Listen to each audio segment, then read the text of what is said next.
ఈ దేశ పెట్టుబడిదారులు, ఈ రాష్ట్రంలో పెట్టుబడిదారులు ఈ గడ్డ మీద పరిశ్రమలు పెట్టరా?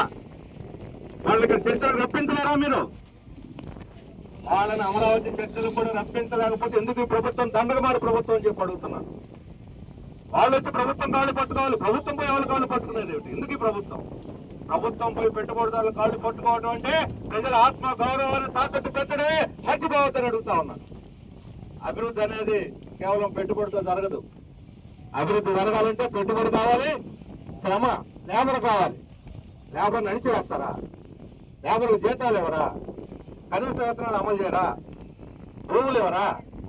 భూములు ఇవ్వకుండా, ఉపాధి కల్పించకుండా, ఆదాయాలు పెంచకుండా శ్రమను అడగొట్టి, శ్రామికులను అడగొట్టి, శ్రామిక ఉద్యోగాల మీద కేసులు పెట్టి, రైతులు వ్యవసాయ కూలీల మీద నిర్బంధం పెట్టి వాళ్ళని జైల్లో తోసి ఒట్టి పెట్టుబడి రూపాయల కాగితాలు పరవండి నేల మీద పంటలు పండుతాయో సవాల్ చేస్తున్నాను నేను.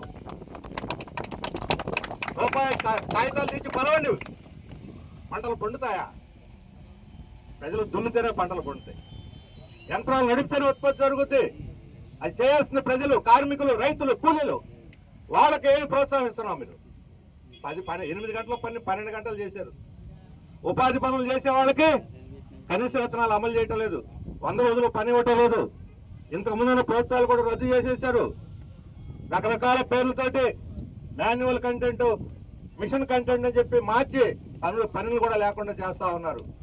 ఎందుకంటే భూస్వాములు, ఈ కూలీలు ఉపాధి పనికి పోయి మా పనులకు రావట్లేదు, ఎక్కువ డిమాండ్ చేస్తున్నారు వేతనాలు.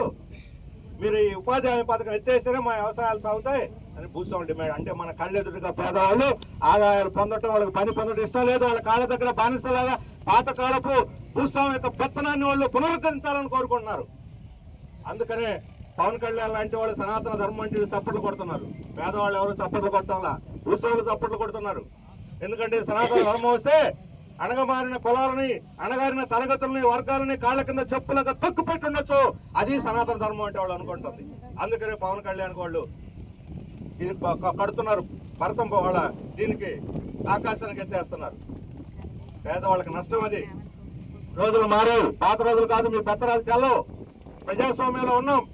ప్రజాస్వామ్యంలో ప్రజలే ప్రభువులు, రాజులు కాదు. అందువలన ఇక్కడ ప్రజలు వచ్చి మా భూములు మేము దున్నుకుంటామని అంటే దీన్ని ఇప్పటికైనా సరే ప్రభుత్వం పునరాలోచించుకొని ఈ ఇరిగేషన్, రెవెన్యూ, పోలీస్ శాఖని వెనక్కి నెట్టి ప్రభుత్వం ఒక రాజకీయ నిర్ణయం తీసుకోవాలి. అధికారులు ఒకళ్ళని తప్పుడుగా ప్రవర్తించడం సర్దిద్ది సరైన బాటలో ప్రజల్ని నాయకత్వం ఉంచాల్సిన ప్రభుత్వం. మిమ్మల్ని నమ్మి వాళ్ళు ఓటేసి గెలిపించారు. నమ్మిన వాళ్ళకి ఎన్నుబడి పొడుస్తారా మీరని అడుగుతున్నారు. అందువల్ల ఈ రోజు ఇక్కడ సింబాలిక్ గా మనం వచ్చేస్తున్నామంటే ఈ భూమిని వదులుకునే సమస్య లేదు. పట్టాలు ఇస్తారా ఎవరా ప్రభుత్వం తెలుసుకోవాలి. భూమి మాత్రం వదులుకునేది లేదు అని చెప్పి మాత్రం స్పష్టం చేయదలుచున్నాను. మీరు ఏం చేస్తారో తెలుసుకోండి. ఈ ప్రజలు మాత్రం భూమి దున్నుతారు, పంట పండిస్తారు. పంట పండించినందుకు ప్రోత్సాహం ఇస్తారా లేదా శిక్షిస్తారా ఈ ప్రభుత్వం తెలుసుకోండి.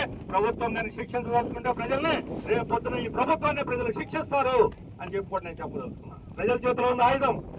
ఈ రోజు కాదు రేపు రారా మళ్ళీ ప్రజల ముందుకి. ఆ రోజు చెప్తారు ఇంతకుముందు ఇలాంటి ప్రభుత్వాలు చాలా కాలగర్భంలో కలిసిపోయినాయి. వచ్చిన ప్రతి ఒక్కళ్ళు మేము 30 ఏళ్ళు ఉంటాం, 50 ఏళ్ళు ఉంటాం. వాళ్ళకి ఏదో రాసి పెట్టున్నట్టు కుర్చీ అంతా వాళ్ళ కోసం రాసి పెట్టున్నట్టుగా మేము 30 ఏళ్ళు ఉంటాం, 50 ఏళ్ళు వాళ్ళ బాగా రాసుకుంటున్నారు రాజ్యాంగం. 30 ఏళ్ళు 50 ఏళ్ళు మీ ఇష్టం కాదు, ప్రజల ఇష్టం. ప్రజలు నిర్ణయించాల్సింది. 5 ఏళ్ళ అవసరమైతే మధ్యలో కూడా గద్దె దించేటువంటి హక్కు ప్రజలకు ఉంది. మాత్రం అది మర్చిపోవాలి. ప్రజలను గౌరవించడం నేర్చుకోండి. నిరంకుశంగా అణిచేయటానికి ప్రయత్నించొద్దు. ఈరోజు ఎంతమంది ప్రజలు, మహిళలు ఇక్కడికి వచ్చారు, ఈ భూములు దున్నుకుంటున్నారు. అందువలన మీ పోరాటం విజయవంతం అవుతుంది, అవ్వాలి. మీరు ఈ భూములు వదలకుండా ఎర్రజెండా నీడలో ఈ వ్యవసాయ కార్మిక సంఘ నాయకత్వంలో మీరు ఈ భూములు దున్నుకొని పంటలు పండించండి.